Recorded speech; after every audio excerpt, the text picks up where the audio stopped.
ईदगाह park में रानी झांसी की मूर्ति लगाने को लेकर के कल एमसीडी की तरफ से काम को रोक दिया गया था, क्योंकि शुक्रवार यानी जुमे की नमाज का मामला था। लिहाजा सुबह से ही काम बंद करा दिया गया था। एमसीडी के जूनियर इंजीनियर ने और असिस्टेंट इंजीनियर ने आकर के सुबह में ही वहां पर बुलडोज़र रुकवा दिए थे और तमाम लेबर हटा दी थी। मौके पर से पुलिस और पैरामिलिट्री फोर्स को भी हटा दिया गया था। सोशल मीडिया और मेन स्ट्रीम मीडिया पर बाकायदा चैनल्स पर यह खबर चलाई गई थी कि काम रोक दिया गया। आज अखबारों में भी आ गया था, लेकिन आज सुबह से यानी सैटरडे की सुबह से ही काम फिर से शुरू हुआ और फिर ये तस्वीरें आनी शुरू हुई। आज फिर से फोर्स का डिप्लॉयमेंट किया गया, बैरिकेड लगाए गए बुलडोज़र से। जहां खुदाई का काम चल रहा था उसके पीछे की तरफ वो भी चलता रहा। पुलिस की पूरी तरह से नफरी बढ़ाई गई और काम चलता रहा। एमसीडी के इंजीनियर्स वहां पर मौजूद थे, लेबर काम कर रही थी। और ये जो आप देख रहे हैं प्लेटफॉर्म जहां पर बनेगा वहीं पर दीवार बनाने का काम किया जा रहा है। पूरी तरीके से इस इलाके को आज कॉर्डन ऑफ नहीं किया गया, लेकिन क्योंकि गाड़ियों की आवाजाही थी, ट्रैफिक का भी मामला था, ये जो ब्लू शीट्स आप देख रहे हैं इनको लगा करके फ़िलहाल कर्टेन रेजर के तौर पर इसको आगे तक बढ़ाया गया है। जहां मूर्ति लगानी है उस जगह पर काम सारा दिन चलता रहा। इस पूरे मामले पर मस्जिद फतेहपुरी के शाही इमाम डॉक्टर मुफ्ती मुकर्रम ने भी अपना एक बयान जारी किया है। क्या कुछ उन्होंने कहा है, एक बार डॉक्टर मुफ्ती मुकर्रम को भी ज़रूर सुनिए। अपनों की यादें खुशबू की तरह होती हैं, चाहे कितने भी खिड़की दरवाजे बंद कर लो, हवा के झोंके के साथ अंदर आ ही जाती हैं। अब हवा चले ना चले, हमारे इत्र के साथ बनाई यादें हमेशा आपके साथ रहेंगी। जमजम परफ्यूम्स, हजरत निजामुद्दीन से निकली खुशबू जो पिछले 30 साल से आपकी यादों का हिस्सा है। दिल्ली में शाही ईदगाह का मामला है। उम्मीद है कि वहाँ के इलाके के लोगों से बातचीत करके मामले को हल किया जाएगा। बड़ी परेशानी यह है कि 1 साल से दिल्ली वक्फ बोर्ड नहीं है। 1 साल से दिल्ली वक्फ बोर्ड नहीं है।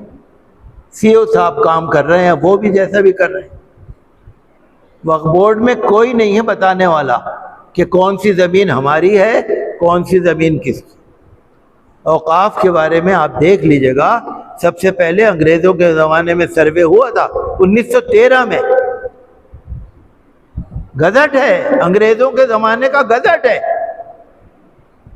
1913 में हुआ, फिर 1923 में हुआ, फिर 1954 में हुआ, फिर 1995 में हुआ, फिर 2013 में हुआ।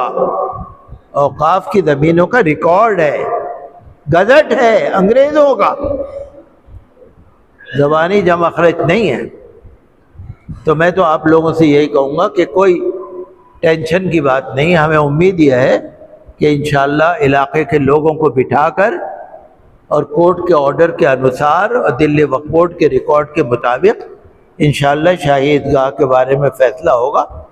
कोई टेंशन की बात नहीं है। लेकिन मैं यही अपील करूँगा कि इलाके के लोगों की जो बात है उनको सुना जाए। वो गलत बात नहीं कर रहे, और कोई भी अगर कहीं पर कभी ताकत का अगर इस्तेमाल होगा तो वो सही नहीं होगा। बातचीत के ज़रिए हल होना चाहिए और इलाके के लोगों की सुनवाई ज़रूर होनी चाहिए। तो सुना आपने, शाही इमाम डॉक्टर मुफ्ती मुकर्रम साफ तौर पर कह रहे हैं कि इलाके के लोगों की बात को सुना जाना चाहिए।